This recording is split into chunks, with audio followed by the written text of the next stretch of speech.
You ask Tiger to calculate. This deals with linear inequalities with one unknown.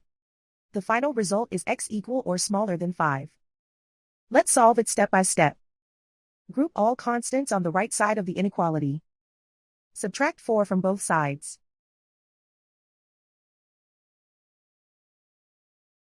Simplify the arithmetic.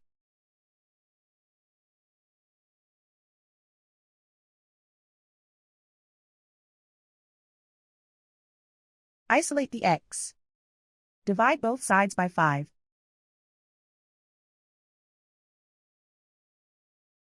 Simplify the fraction.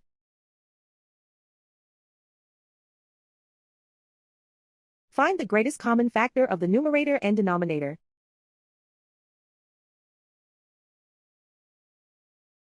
Factor out and cancel the greatest common factor.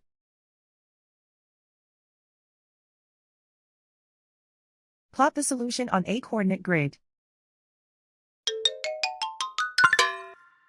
And so the final result is x equal or smaller than 5.